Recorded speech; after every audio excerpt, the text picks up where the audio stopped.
ಕೊಡಲಿ ಎಂಬ ಸ್ವಾಮೀಜಿ ಹೇಳಿಕೆಗೆ ಸ್ವಾಮೀಜಿ ಹೇಳಿಕೆ ಬಗ್ಗೆ ಗೃಹ ಸಚಿವ ಪರಮೇಶ್ವರ್ ಆಕ್ಷೇಪ ವ್ಯಕ್ತಪಡಿಸಿದ್ದಾರೆ. ವೇದಿಕೆ ಸಂದರ್ಭದ ಬಗ್ಗೆ ತಿಳಿದು ಮಾತನಾಡಬೇಕು. ಸ್ವಾಮೀಜಿಗಳಿಗೆ ಕಾಳಜಿ ಇರಬಹುದು, ಇಲ್ಲ ಅಂತ ಹೇಳೋದಕ್ಕಾಗಲ್ಲ. ಧಾರ್ಮಿಕ ಗುರುಗಳು ರಾಜಕೀಯ ಮಾಡ್ತಿದ್ದಾರೆ ಅನ್ಸುತ್ತೆ. ಸಿಎಂ ಬದಲಾವಣೆ ಮಾಡೋದು ಹೈಕಮಾಂಡ್ಗೆ ಬಿಟ್ಟದ್ದು. ಸ್ವಾಮೀಜಿ ಅಂದ್ರೆ ಅವರಿಗೂ ಸಹ ಜವಾಬ್ದಾರಿ ಇರುತ್ತೆ. ಸಮಯ ಸಂದರ್ಭ ನೋಡಿಕೊಂಡು ಮಾತಾಡಬೇಕು. ಬೆಂಗಳೂರಲ್ಲಿ ಈ ರೀತಿಯಾಗಿ ಗೃಹ ಸಚಿವ ಪರಮೇಶ್ವರ್ ಹೇಳಿಕೆ ಕೊಟ್ಟಿದ್ದಾರೆ.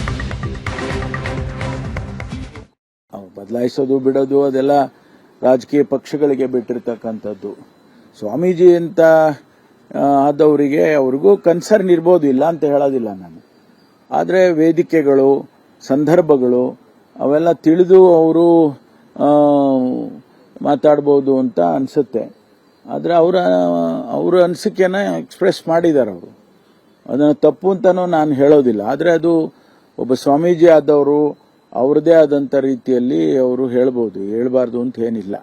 ಆದರೆ ಆ ಸಂದರ್ಭ ಮತ್ತು ಸನ್ನಿವೇಶಗಳು ಮತ್ತು ಸ್ವಾಮೀಜಿ ಹೇಳುವಾಗ ಎಲ್ರಿಗೂ ಒಂದು ರೀತಿಯಲ್ಲಿ ಅನಿಸುತ್ತೆ, ಏನಪ್ಪ ಇವರು ಧಾರ್ಮಿಕ ಗುರುಗಳೆಲ್ಲ ರಾಜಕೀಯ ಮಾಡಕ್ಕೆ ಶುರು ಮಾಡಿಬಿಟ್ಟಿದ್ದಾರೆ ಅಂತೇಳಿ ಒಂದು ಅಭಿಪ್ರಾಯ ಬರೋ ರೀತಿಯಲ್ಲೇ ಆಗಬಾರ್ದು. ಅದು ಸರಿ ಕಾಣಿಸೋದಿಲ್ಲ. ಅವ್ರಿಗೂ ಜವಾಬ್ದಾರಿ, ಅವರು ಸ್ವಾಮೀಜಿ ಅಂದ್ರೇನು ಅವರಿಗೆ ಜವಾಬ್ದಾರಿ ಇಲ್ಲ ಅಂತ ಹೇಳೋದಿಲ್ಲ. ಅವ್ರಿಗೂ ಇರುತ್ತೆ, ಕನ್ಸರ್ನ್ ಇರ್ಬೋದು. ಆದರೆ ಅವರು ಯಾವ ಸಂದರ್ಭದಲ್ಲಿ ಹೇಳಬೇಕು, ಹೇಗೆ ಹೇಳಬೇಕು, ಅದನ್ನ ತಿಳಿಸ್ಬೇಕು ಅನ್ನೋದೆಲ್ಲ ಅವರು ತಿಳ್ಕೊಂಡೇ ಹೇಳಿದ್ರೆ ಒಳ್ಳೇದು ಅಂತ ಅನ್ಸುತ್ತೆ.